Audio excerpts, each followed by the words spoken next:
한국, 우리나라 영화사에 아주 큰 흥행을 기록한 작품 가운데에 친구라는 영화가 있습니다.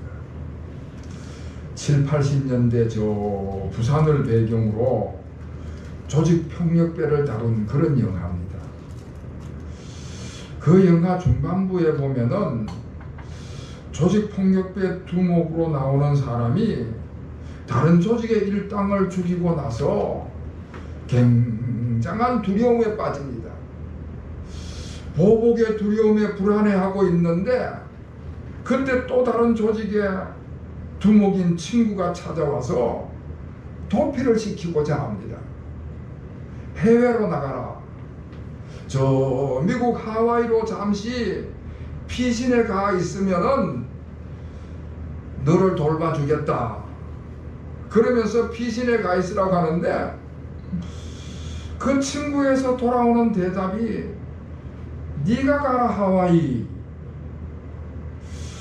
그래서 그 대사가 아주 유명한 대사가 되어서 지금도 회자되고 있습니다. 그 무시무시한 폭력배들도 무지막지한 범죄를 저지르는 그 폭력배들도 그 마음 한구석에는 불안과 두려움에 사로잡혀서 그 불안과 두려움을 이겨내기가 참 어렵다는 것입니다. 요즘 우리나라 정치인들도 보면은 툭 하면 무슨 잘못을 저지르거나 범죄에 연루가 되면은 그래서 수사를 받고 법정에 서야 하는 경우가 있으면은 먼저 해외로 도피부터 시작을 합니다. 법무부에서 출국 금지가 떨어지기 전에 서둘러서 저 해외로 도망을 가는 것이지요. 그런데 여러분, 그렇게 국내에 있기가 불안하고 두려워가지고 해외로 도망을 가면 그 불안과 그 두려움이 사라지게 되는가? 절대 그렇지 않습니다. 그 불안과 두려움의 문제는 마음의 문제이기 때문에 아무리 장소를 옮긴다고 해서 사라지지가 않습니다. 불안과 두려움의 문제는 돈으로 살 수도 없는 문제고 누가 대신해 줄 수 없는 것입니다. 그리고 불안과 두려움은 이 땅에서 인생을 살아가는 사람이라면 누구나 다 겪을 수밖에 없습니다. 학생들은 상급 학교에 진학을 위해서 시험을 치러야 하는 불안과 두려움을 안고 살아가고요. 모든 직장인들은 직장에서 겪는 온갖 불안과 두려움을 안고 직장 생활을 해야 하는 것이지. 나이가 들면서 찾아오는 질병과 건강의 문제는 모든 이들이 안고 살아가야 될 불안의 문제인 것입니다. 그 외에도 지금 전 세계가 겪고 있는 무력전쟁과 경제전쟁의 불안은 누구도 피해갈 수가 없는 것입니다. 오늘 본문 말씀에 나오는 예수님의 제자들도 그런 불안과 두려움에 사로잡혀 있었습니다. 3년 동안이나 따라다녔던 예수님께서 십자가의 처형을 당하셔서 죽으셨습니다. 여러분, 십자가의 처형은 가장 중대한 범죄자에게 내려지는 처벌로서 최고의 처벌인 것입니다. 유대인들의 입장에서는 백성들을 선동한 신성 모독죄이고요, 로마 제국의 입장에서는 황제의 권위에 도전하는 정치범이 되는 것입니다. 이런 유형의 범죄자에게는 그의 세력에 동조한 자들도 함께 처벌을 받도록 되어 있는 것입니다. 그러니 그 예수님의 제자들의 입장에서도 그들에게 엄습해오는 불안과 두려움은 아마 굉장했을 것입니다. 이제 우리도 발각되는 날에는, 그래서 잡히게 되는 날에는 우리도 죽음을 면치 못할 것이다. 자, 그렇게 불안과 두려움에 사로잡혀 있는 그 제자들에게 그런 상황 속에서 예수님의 부활의 소식이 전해져 왔습니다. 무덤에 찾아갔던 여인들이 전해주는 거예요. 예수님께서 다시 살아나셨다, 부활하셨다. 그러나 여러분, 예수님의 부활의 소식을 듣긴 들었지만은 그 제자들이 아직도 직접 만나본 제자들이 아무도 없습니다. 그 소문이 진짜인지 가짜인지, 또 앞으로 상황은 어떻게 전개가 될는지 너무나도 불안하고 두려운 것입니다. 그래서 그 모든 제자들이 정보도 교환할 것, 지금까지 이 상황을 어떻게 우리가 해결해 나가야 될 것인가 하는 생각으로 한자리에 다 모여 앉았습니다.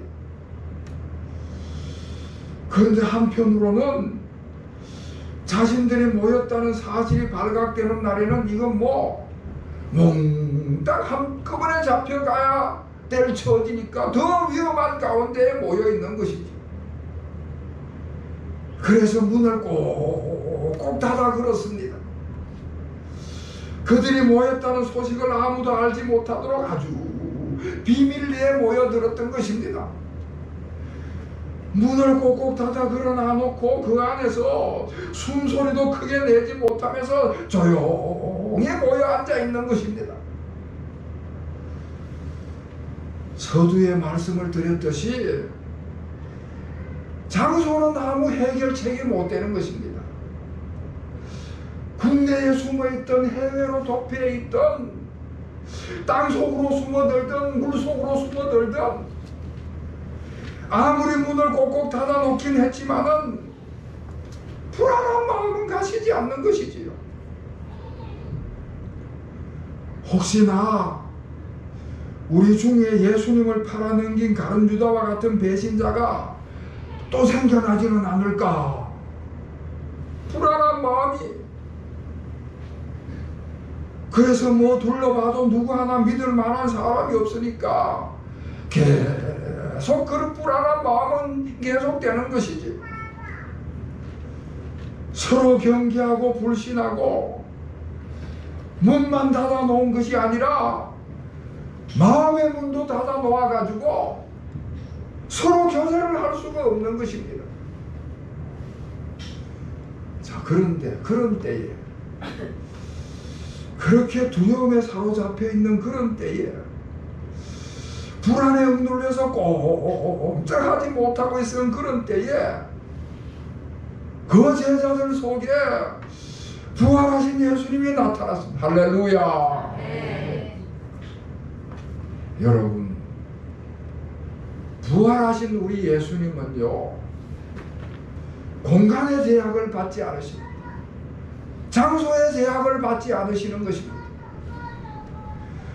부활하신 예수님께서는 우리 인간들이 갖고 있는 온갖 제한들을 겪지 않으시는 것입니다.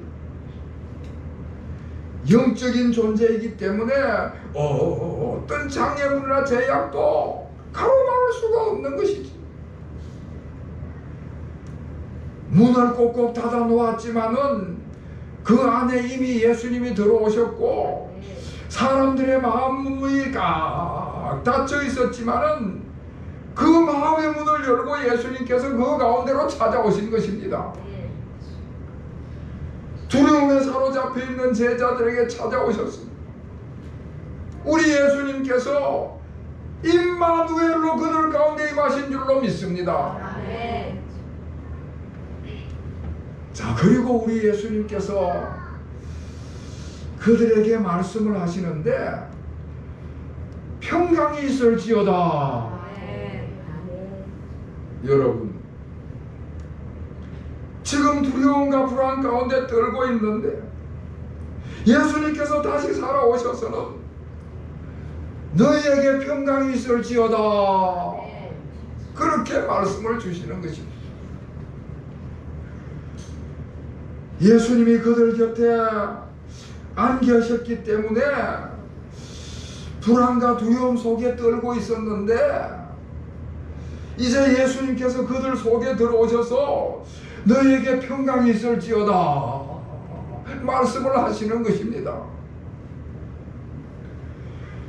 그러니 그 제자들이 다시 살아오신 예수님을 만났으니 얼마나 그 마음 가운데 기쁨이 찾아왔겠습니까? 뭐 오랜만에 만났기 때문에 누리는 그런 기쁨이 아닙니다. 헤어졌다가 다시 만났다는 사실 때문에 누리는 그런 정도의 기쁨이 아닌 것입니다. 지금 그 제자들 가운데에 주님께서 그들 가운데 찾아오신 것입니다. 우리 주님께서 그들 가운데 찾아오셔서 그들과 함께 계신다는 그 사실 때문에 너무나 기쁜 것이지. 부활의 확신과 임마누엘의 확신 때문에 너무나도 기쁨과 평강이 찾아온 것입니다. 그러나 여러분, 가만히 생각을 해보면은 예수님께서 다시 살아오셨다고 해서 그 제자들의 환경과 상황은 변한 것이 전혀 없습니다. 여전히 주변의 환경은 불안하기가 그지없고 두려움 현상 가운데 그대로 있는 것입니다. 그러나 주변 환경과 상황은 전혀 변하지 않았지만은 예수님이 함께 계신다는 그 사실 자체만으로 그들에게 너무나 놀라운 기쁨이고 평강이었던 것이지. 환경이나 그런 상황에 좌우되는 기쁨, 그런 환경에 좌우되는 평강은 참된 기쁨과 평강이라고 말할 수가 없습니다. 건강하니까 기쁘다, 내 조문에 돈이 두둑하니까 기쁘다, 그런 것은요, 건강을 잃으면 같이 없어져 버리고 돈이 없으면 같이 사라져 버리는 것들입니다. 그런 기쁨과 평강은 참된 기쁨이라고 할 수 없는 것이지. 환경이 어떻든지 간에 주님이 함께 계신다는 이 사실 때문에 누리는 그 기쁨, 주님이 나와 함께 하신다는 그 사실 때문에 찾아오는 그 기쁨과 평강이 진정한 기쁨과 평강인 줄로 믿습니다. 아멘. 자, 이렇게 그 제자들이 지금 그 예수님께서 말씀하신 대로 그 마음 가운데 평강과 기쁨이 찾아왔습니다.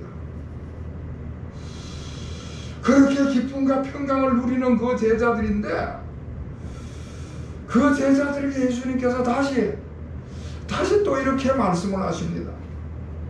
21절 하반절에 아버지께서 나를 보내신 것 같이 나도 너희를 보내노라. 예수님께서 그 제자들을 세상으로 보내신다 말씀을 하고 있습니다. 예수님께서 제자들에게 주시는 그 평강과 기쁨은 그 제자들이 그 평강과 기쁨을 받아가지고 그들만 누리라고, 그들만 즐기라고 주시는 것이 아니라는 것입니다. 예수님께서 평강과 기쁨을 주실 때에는 그 제자들이 세상 가운데로 그 평강과 기쁨을 가지고 나아가라 해서 주시는 것이라는 것입니다. 평강과 기쁨을 얻었으면은 그 얻은 평강과 기쁨을 가지고 평강과 기쁨이 없는 세상 속으로, 불안과 두려움이 있는 그 세상 속으로 그것을 가지고 나아가라, 그렇게 말씀을 하시는 것입니다. 여러분, 우리가 살아가는 이 세상은 너 고난이 있는 고난의 현장이 아니겠습니까? 그 고난의 현장은 수시로 어려운 일들이 찾아오는 곳이 세상인 것입니다. 서두에 말씀을 드렸던 것과 같이 우리를 불안하게 하는 질병이라든지 여러 가지 고난들, 그리고 전쟁의 소문도 수시로 들려오고요, 우리를 낙심하게 만드는 경제 불안도 찾아오고요, 우리를 위협하는 범죄도 수시로 우리 주변에서 일어나고 있는 것이지요. 그래서 오늘 본문 말씀 22절에서 우리 주님께서 또 이렇게 말씀을 하십니다. 여러분, 22절 말씀, 22절을 우리 다 같이 읽겠습니다. 시작. 이 말씀을 하시고 그들을 나가라 숨을 내쉬며 이르시되 성령을 받으라. 아멘. 이 말씀을 하시고 그들을 향하사 숨을 내쉬며 이르시되 성령을 받으라. 성령을 받으라고 명령을 하십니다. 예수님께서 제자들을 세상에 보내실 때에 숨을 내쉬시고 성령을 받으라. 태초에 하나님께서 인간을 흙으로 만드시고 생기를 그 코에 불어 넣으시면서 사람을 생명이 되게 하신 것과 같이 지금 예수님께서도 제자들에게 숨을 내쉬시고는 성령을 받으라 명령을 하신 것입니다. 비록 고난과 불안이 가득한 세상이지만은 그 속에 나가서 기쁨과 평강의 삶을 살아가자면은 성령을 받으라, 성령을 받으라고 말씀을 하시는 것입니다. 자, 그러면은 우리가 어떻게 해야 성령을 받을 수 있을까? 여러분, 성령은 말씀을 들을 때, 하나님의 말씀을 들을 때에 임하시는 줄로 믿으시기를 바랍니다. 사도행전 10장에 보면은 베드로가 고넬료의 가정에 가서 말씀을 증거할 때에 그 말씀을 듣던 고넬료의 모든 가족들이 다 성령을 받았습니다. 말씀을 읽을 때에, 말씀을 들을 때에, 말씀을 받을 때에 성령이 우리 가운데 임재하시는 것입니다. 그리고 하나님 앞에 우리가 전심으로 기도할 때에 성령이 우리 가운데 임하시는 것입니다. 누가복음 11장 13절에서 예수님께서 말씀하시기를 악한 아버지라도 자식에게 좋은 것을 줄 줄 알거든 하물며 너희 천부 하나님께 간구할 때에 하나님께서 좋은 것으로 주시지 않겠느냐, 성령을 주시지 않겠느냐 말씀을 하십니다. 우리가 하나님 앞에 간구할 때에, 전심으로 기도할 때에 성령께서 우리 가운데 임재하신다 하시는 말씀입니다.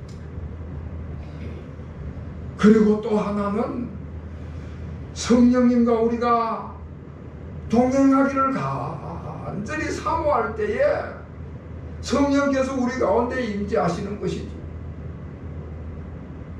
주님께서 우리에게 주신 사명을 감당하기 위해서 성령의 권위와 성령의 권세를 덧입기 위해서 간절히 사모하는 자에게 성령이 임하시는 줄로 믿습니다.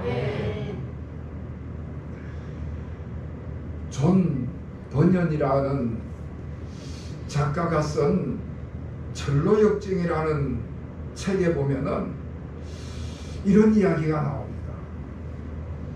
기독교도가 순례의 길을 떠났습니다. 하늘나라를 향해서 여행을 떠나는데 어느 곳에 다다라서 좀 쉬려고 한 방에 들어가 보았더니 그 방에 먼지가 뽀얗게 쌓여 있는데 누군가가 청소를 하는 거예요. 열심히 비로다가 그 쌓인 먼지를 썰어내기 시작을 하는데 그 비로 썰면은 쌓였던 먼지가 오히려 펄펄 일어나 가지고는 앞이 보이지 않을 정도로 먼지가 가로막는 것입니다. 썰면 썰수록 방이 더 어지러워지고 더러워지는 것이지요. 그래서 인도자에게 물었습니다. 이게 무슨 뜻입니까? 그랬더니 저것은 율법이니라. 아무리 바르게 해보려고 무진애를 쓰고 노력을 해보지만 하면 할수록 점점 더 죄가 많아지고 점점 더 어지러워지느니라. 그래서 이번에는 바로 옆방에 들어가 봤습니다. 그런데 그 옆방에도 먼지가 똑같이 많이 쌓여 있는데 그곳에서도 청소하는 사람이 청소를 하는데 물을 쫙 뿌리고 나서는 그러고 나서 청소를 하는 것입니다. 그렇게 물을 쫙 뿌리고 나서 청소를 하니까 깨끗이 청소가 되는 것입니다. 이것은 무슨 뜻입니까? 하고 인도자에게 물으니까 이것은 성령이니라. 이건 성령의 역사이니라. 대답을 해주는 거예요. 그러니까 내 노력으로 아무리 바르게 해보려고 내 노력으로 무슨 큰일을 해보려고 몸부림을 쳐봐도 하면 할수록 점점 더 먼지만 날리는 것이고요. 점점 더 형편없는 인간이 되어가는 것인데 그러나 오직 성령, 오직 은혜, 오직 성령의 역사를 의지할 때는 그럴 때에 내 모든 죄와 허무함과 불의함으로부터 우리가 진정한 자유를 얻게 된다 하는 것을 말씀해주고 있는 것입니다. 여러분, 우리가 이 불안하고 두렵고 험한 세상을 살아가자면은 성령이 우리 가운데 임재하셔서 성령 충만한 삶을 사모해야 될 줄로 믿습니다. 아멘. 우리에게 닥치는 어려운 문제를 해결하자면은 성령의 도움이 꼭 필요한 것이지요. 성령께서 우리에게 임재하시고 성령께서 놀라운 권세로 우리 가운데 역사하실 때에 우리가 능력 있는 삶을 살아가게 되는 것입니다. 오늘 23절 말씀에는 그 한 예로서 제사함의 권세를 말씀해 주고 있습니다. 너희가 누구의 죄든지 사하면 사하여질 것이요 누구의 죄든지 그대로 두면 그대로 있으리라. 무슨 말씀인가 하면은 우리가 성령을 받게 되면은 성령이 우리 가운데 임재하시면은 불안하고 두려운 세상을 지배하고 있는 죄악의 권세를 멸할 수 있는 권세를 우리가 갖게 된다 하는 말씀인 것입니다. 그렇게 성령이 우리 가운데 임재하셔서 우리를 불안케 하는 우리를 두렵게 하는 그 죄악의 권세를 다 해결하고 나면은 죄악의 권세, 그 죄악의 문제를 우리 주님께서 말끔히 씻어내 주시면은 그 다음부터 우리에게는 진정한 자유함이 찾아온다는 것을 말씀해 주시는 것입니다. 여러분, 우리가 인생을 살아가면서 불안과 두려움의 문제는 수시로 우리에게 엄습해 오는 것입니다. 그럴 때 그 불안과 두려움을 이겨낼 수 있는 방법을 세상에서 찾을 수는 없습니다. 세상보다 더 크신 우리 주님께서 이 세상을 창조하시고 다스리시는 주님께로부터 찾아야 할 것입니다. 우리 주님께서 우리 가운데 임재하시고 우리 가운데 임재하신 주님께서 우리를 다스리실 때에 그럴 때 불안과 두려움은 사라지고 참된 평안과 기쁨이 임하시는 줄로 믿습니다. 그리하자면 우리가 늘 주님께서 보내주시는 보혜사 성령님이 우리 가운데 충만히 임재하시기를 사모해야 할 것입니다. 사랑하는 성도 여러분, 성령이 우리 가운데 임재하시고 우리가 성령 충만함으로 이 세상을 나아가서 삶을 살아갈 때에 우리 주님께서 우리와 함께 하심으로 말미암아 불안과 두려움의 문제가 사라지고 그 제자들에게 임하신 주님께서 평안할지어다 하시는 주님의 음성이 우리에게 들려주실 때에 우리의 삶 속에 참된 기쁨과 평안이 찾아오게 되는 줄로 믿습니다. 이와 같은 주님이 주시는 기쁨과 평안, 성령 충만함으로 얻는 기쁨과 평안이 우리 모든 교우들의 삶에 임하시기를 다시 한번 우리 주님의 이름으로 축원합니다. 기도하겠습니다. 하나님 아버지, 오늘 또 저희들을 찾아오셔서 너에게 평강이 있을지어다 말씀을 주시니 감사를 드립니다. 불안과 두려움이 수시로 엄습해오는 세상 속에서 저희들 스스로 감당할 수 없음을 아시고 성령을 받으라 보혜사 성령을 보내주셔서 성령의 권능과 권세 안에 거하게 하시니 더욱 감사를 드리옵나이다.